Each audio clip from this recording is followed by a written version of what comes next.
Lucas, capítulo 7, verso 36, diz assim: Tendo sido convidado por um dos fariseus para jantar, Jesus foi à casa dele e reclinou-se, como era o costume, junto à mesa. E assim que tomou conhecimento que Jesus estava reunido à mesa na casa do fariseu, certa mulher daquela cidade, trouxe um frasco de alabastro cheio de perfume.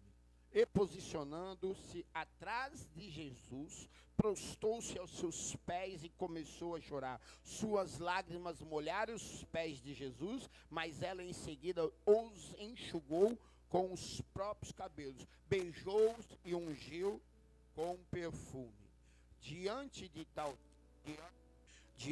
tal cena, o fariseu que o havia convidado falou consigo: mesmo se este homem fora de fato profeta, bem saberia que nele está tocando e que espécie de mulher ela é, uma pecadora. Então voltou-se Jesus para o fariseu e lhe perguntou: Simão, algo tenho para te dizer. Ao que ele agradeceu: sim, mestre, diz-me. 2 homens deviam a certo credor, e um devia 500 denários, e outro 50 denários. Nenhum dos dois tinha com que pagar. Por isso o credor decidiu perdoar a dívida de ambos. Qual deles o amará mais? Você pode se sentar aí. Eu nem vou ler o texto todo. Preste atenção. A Bíblia vai dizer que, tendo sido convocado por um fariseu a um jantar, Jesus adentra a esta casa. Ali ele é convidado não como uma honra para aquela casa, não porque ele era uma pessoa importante para aqueles que residiam naquela casa. Pelo contrário, ali eles queriam especular a vida de Jesus naquele jantar. Naquele jantar havia malícia, trama, havia uma armadilha para Jesus. Preste atenção. Em toda casa judaica naquela época, quando alguém vinha para ser convidado e entrar dentro daquela casa, havia protocolos a ser cumprido. Um dos protocolos a ser cumprido era lavar os pés do convidado. Em toda casa havia talhas de madeira onde havia água. Porque o judeu, independente para onde ele iria, se ele iria no mercado, se ele iria ali, ou ele ia acolá, ali, em qualquer outro lugar, quando ele voltava deste lugar, ele tinha o hábito de lavar os pés para entrar dentro da sua. Então isso era um hábito judaico daquela época, não mais, mas daquela época era um hábito judaico. E outro protocolo a ser cumprido era você, quando recebia um convidado na sua casa, você recebia ele com ósculo santo, que é um beijo. E o outro protocolo a ser cumprido era que quando o convidado entrava dentro da sua casa, você ungia ele com óleo, com perfume. Preste atenção. Isto é uma das provas que Jesus não era importante naquela casa. Mas preste atenção, em tudo há um propósito de Deus. Jesus adentra aquela casa como convidado, mas não o mais importante. Prova bíblica nessa narrativa. Preste atenção. A Bíblia fala que Jesus se assenta na mesa, reclina-se os pés, porque na mesa judaica não havia cadeiras a ser sentado. Eles sentavam em almofadas. E a mesa, e você reclinava os pés. E colocava os seus pés para trás. E a Bíblia fala que no meio do jantar, uma mulher invade essa casa. Adentra a esta casa. Todos a conhecem como uma. Eles não falam nome, sobrenome dessa mulher, mas conhece ela como uma pecadora. Então essa mulher, ela já tinha perdido o nome e sobrenome, ela já tinha perdido a sua identidade. E é isso, eu vi essa peça sendo aqui hoje narrada. Você vê exatamente o que acontece com cada um de nós quando nós deixamos tomar conta pela nossa carne. O pecado adentra dentro de nós, nós damos vazão à nossa carne, e a Bíblia fala que o salário do pecado é a... E exatamente o que aconteceu nessa peça aqui. Você vê? Que interessante. A menina estava na igreja, na casa da mãe, ela sai, vai para o mundo, começa a dar vazão, começa a ir para as baladas do mundo, que o mundo é atraente aos nossos olhos. E aí, ela tem um desfalecimento. Simbologicamente, ela morre, porque o salário do pecado é a morte. Então, se ela aqui na Bíblia está dizendo que ela não tem nome e sobrenome, que apenas ela é uma, então, para ela, talvez, ela estaria esperando talvez ela já estava olhando para dentro da vida dela, para dentro da situação dela e dizendo assim, agora eu estou esperando. E muitas vezes é assim na minha vida e na sua vida. Nós perdemos a expectativa, perdemos a esperança, perdemos perspectiva de vida. Ficamos esperando a morte ou deixamos apenas o tempo passar. E é assim mesmo. Quantas vezes eu no mundo, eu ficava só esperando o tempo. Eu falava, e agora mesmo? Já achei o pau da barraca, o que eu vou fazer? Continua aqui no pecado. Porque muitas vezes eu tinha vergonha de voltar para casa. Vergonha, não era medo, vergonha de voltar para casa. Eu falava, nessa situação eu não tenho coragem de passar por ali, não tenho coragem de passar por aqui, meus amigos vão me ver assim. É isso, o pecado, ele nos envergonha. O pecado, ele nos deixa cabisbaixo, humilhado. O pecado faz com que eu e você se humilhe. O pecado faz com que perdemos a nossa identidade. O pecado faz com que perdemos o nosso caráter. O pecado faz com que perdemos a perspectiva de vida. Pior que perder tudo é perder a perspectiva. Nós não temos mais rumo e nem direção. Não conseguimos encontrar um caminho. Nós não conseguimos ter uma luz no fim do... É isso. Porque olhamos para a nossa situação e só vemos escuridão. Só vemos trevas. Imagine você, por isso que eu trouxe Paulo. Imagine você, um homem que tinha perspectiva, que tinha caminho, que tinha luz, que tinha esperança. De uma hora para outra ele cai do cavalo e perde a sua visão. Então, quando você, de uma hora para outra, perde a visão, é a mesma coisa que eu e você, quando nós deixamos dar vazão à nossa carne. Quando nos tornamos pecadores, quando nos tornamos cegos. Ficamos desesperados, porque tínhamos um caminho, tínhamos uma visão. E a partir de certo momento, de repente da vida, ficamos cegos.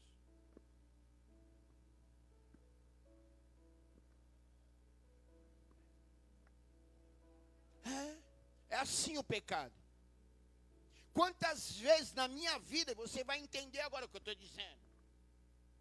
Eu estava dando tudo certo. Estava trabalhando, eu estava morando, eu estava vivendo. Mas de repente, e o que é de repente? É algo que de repente, inesperadamente, como um piscar de olho, de um dia para o outro, as coisas viram. Isso chama-se de repente. E nos de repente da vida, algo nos pega desprevenido. Às vezes, era a minha vontade mesmo. Às vezes, é a minha falta de caráter mesmo. Porque falta de caráter também me leva a pecar. Muitas vezes é o meu comportamento, muitas vezes querendo falar, eu colocar a culpa no diabo. E muitas vezes o diabo não tem culpa de nada. É apenas o meu caráter desviado, deturbado, quebrado, perdido. E eu, por ser mau caráter, coloco a culpa no diabo. querendo colocar no diabo todas as minhas responsabilidades.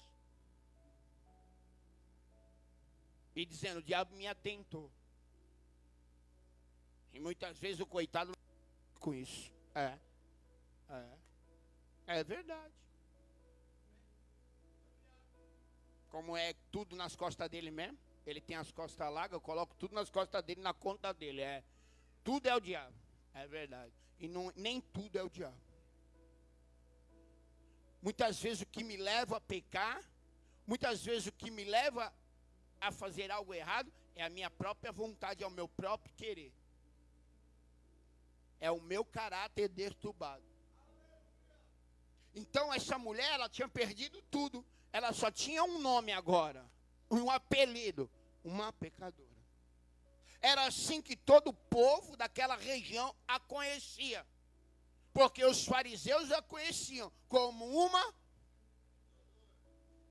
E uma pecadora naquela época, você tem que trazer a palavra para aquela época, era uma mulher que era colocada de lado, rejeitada. Ela não andava no meio das mulheres. Se você prestar atenção, a Bíblia vai falar em João 4, que uma mulher cananeia, ela vai lavar a sua roupa, ela vai no poço ao meio-dia, quando o calor está escaldante. Mas as mulheres normais, elas vão de manhã bem cedo.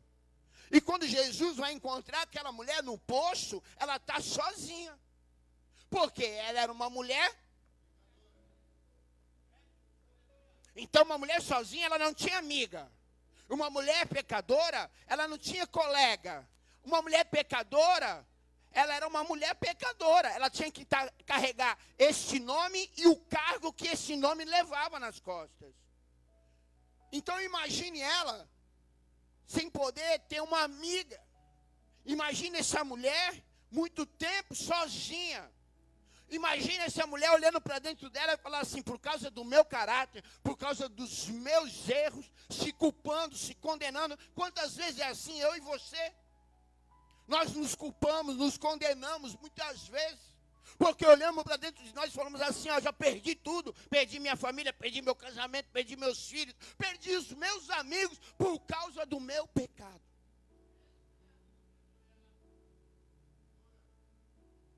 Senão você não vai entender esse texto. E é exatamente isso que acontecia na mente e no coração daquela mulher. Era uma mulher rejeitada. E a Bíblia vai falar assim, vinde a mim todos aqueles que estão cansados e oprimidos. O meu fardo é leve e o meu jugo é suave. Vinde aprender aí de mim que sou manso e humilde de coração. E talvez ela escutando essa palavra, algum dia, talvez ela vendo Jesus fazendo milagres, ressuscitando, curando, libertando, talvez ela entendendo ou escutando algum dia a história daquele leproso que estava lá rejeitado, que estava lá jogado, esperando apenas a morte, que ele toma uma decisão de sair do leprosário e ir ao encontro de Jesus e dizer assim, no meio de uma multidão, mesmo talvez sendo apedrejado ali, tendo pela lei, sendo levado à morte, se arriscando mesmo, verdadeiro metendo louco de Jesus, é verdade. Talvez ela escutou isso, e escutou aquele leproso dizendo assim, ei Senhor, se quiseres pode me purificar, e Jesus vai até ele, toca no leproso, o leproso é curado.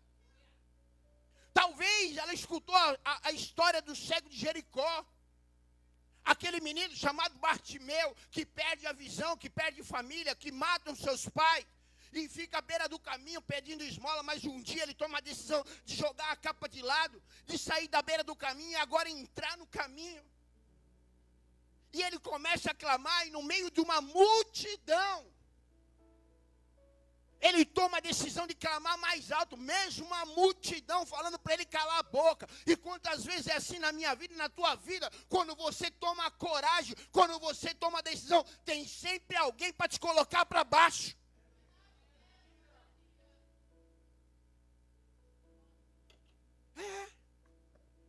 E é assim que ela está escutando. Porque essa mulher é corajosa. Presta atenção, talvez ela escutou a história da mulher do fluxo de sangue, que há 12 anos vinha com uma hemorragia. Uma mulher que para a lei judaica era impura. Ela não podia tocar e nem ser tocada pela lei judaica. Porque se ela tocasse, fosse tocada, e ela fosse contra a lei, ela ia ser colocada fora dos muros da cidade e ser apedrejada. Mas essa mulher, ela toma uma decisão em meio à multidão, mesmo em meio à sua fraqueza, meu mau cheiro, em meio a situações adversas, de romper a multidão para trocar na borda da orla de Jesus. O cego em meio à multidão, que começa a clamar mais alto.